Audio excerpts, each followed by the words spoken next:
Well, good morning, folks. It's Ed again. Guess what it's doing? It's snowing. Pretty amazing, isn't it?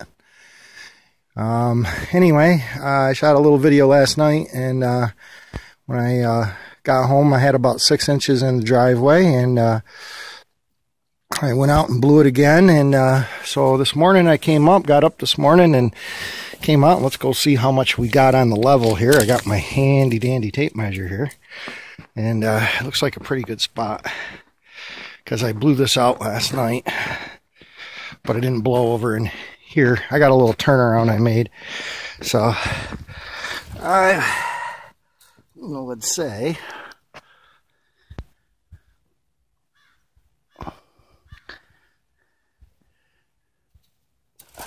about 10 inches, I would say.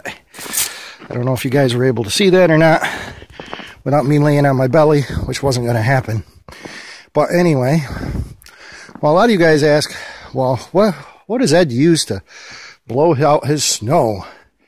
That is what I use. That right there is a, oh God, I don't know, early 70s, maybe, 74, 73. Let's go with a 74. I have a motto that I stick by, you know. I said, I don't think they made anything any good after 1974, because I was the last good thing that was ever made. So if that tells you what my birth year is. Anyway, there goes the plow.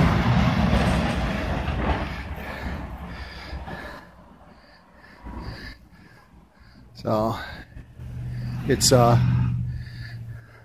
been by twice going down. Well, 2 plows. They go up about from here, probably about 20 miles up to North Lake. It's the town of Atwell. It's not really a town. It's just kind of a lake. It's a really nice lake. But anyway, back to the story. So anyway, when I was a kid, we used to have Airens snowblowers, ones that look exactly like this. And they were tough. And they have a cast iron front end down in here. You can maybe see that. That's cast iron. There's no plastic gears. There is a brass gear in there, and I have tore that brass gear up before hitting rocks.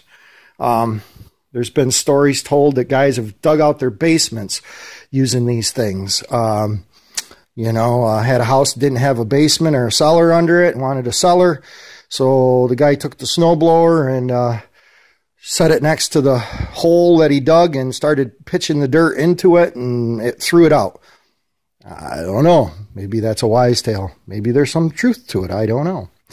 But yeah, this one here, I have 2 more. My dad has 3, 4 more. So between all of them, we got enough parts usually to get us through. But I'd cold start it for you, but it's not cold, so it'll probably start up pretty good. It's getting tired.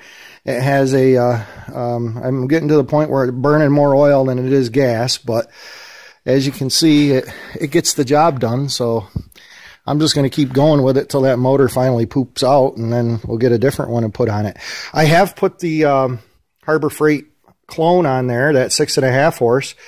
This is a 7 horse, and I've done that on a couple machines in the past, and they work pretty good. You know, I mean, this tired out old 7 horse, geez, if it's got 5, I'd be impressed. And that 6.5, you know, that blows pretty good. It doesn't take much to adapt it on there either. I think I had to do something squirrely with the pulley or something, or maybe it was a belt. But anyway, it has, you know, basically I've disconnected the throttle control, and I have it stuck in a position where it's good. And another thing these old Tecumsehs are known for is the governor control. The governor on these things, you can't see it, it's buried under the shroud, but the governor on these things have a tendency, they're internal and they don't work. And my dad was known for winding them up a little too high and coming out of the end of the snowbank at the end of the road and pegging it out at about 4,000 RPMs and And anybody else who knows anything about Tecumseh's, their connecting rods aren't too good. So he'd throw a rod. We destroyed a lot of motors that way. But other than that, if you keep the RPMs down, and even if you got to kind of go slow, I had tire chains on it. As you can see, this one's about falling off, and the one on this side fell off earlier in the year. Hopefully I'll find it this spring. But this one here, some of these have, they did a couple different alterations to them. This one here has your speed control on this lever, you know, your gear control, reverse all the way back, 5 forward gears, 4 forward gears, I don't know. It goes fast enough, you got to run with it. I don't go that fast. And this one here engages your auger and your blower. So pretty simple.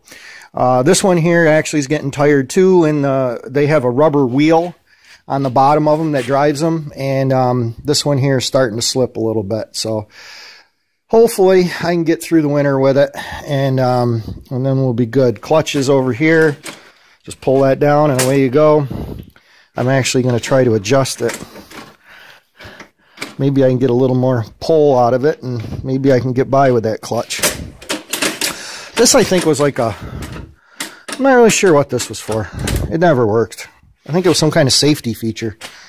You know, safety, overrated.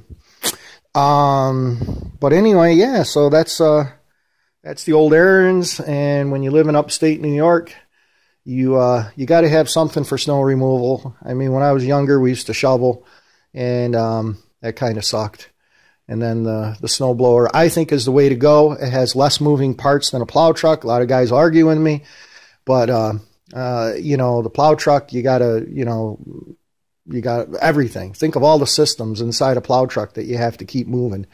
You know, transmission, the engine, and the hydraulics, and, you know, the drivetrain. And even if it's just a beat up old plow truck, no brakes, and you use the plow to stop it, which, you know, I've done that before. But, you know, then what do you got? You got plowed up banks, like you can see over here, you know, next door at the town hall. They plow. And, you know, you can see the banks. And at some point, there's no place to go. You know, my neighbor across the road just had a guy come up and plow him out a little bit. And, you know, you got these big giant banks. And, you know, I've had just as much snow as they've got. And I still have room.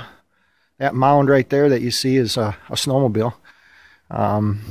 But yeah, you know, I mean, I still have quite a bit of room to put more snow.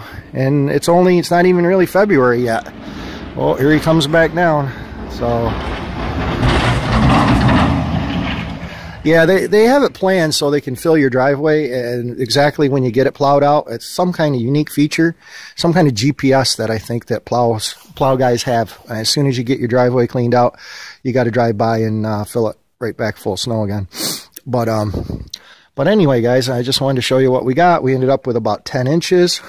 After last night, and we had probably a good solid 6.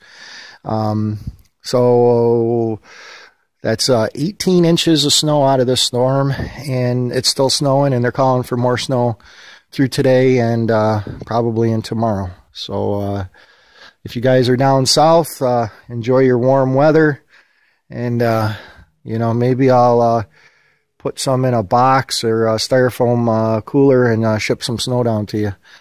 You guys could have a snowball fight or something. That'd be fun, right? Thanks for watching. Thanks for subscribing. Thanks for commenting. I want to thank you, Dizzy. Hey, you Diz, if anybody's watching my channel, you Diz has got his live show tonight. That's going to be at 4:30. So just a little side shout out for Dizzy. Go check him out. He builds some cool stuff, and he's a cool guy. Later.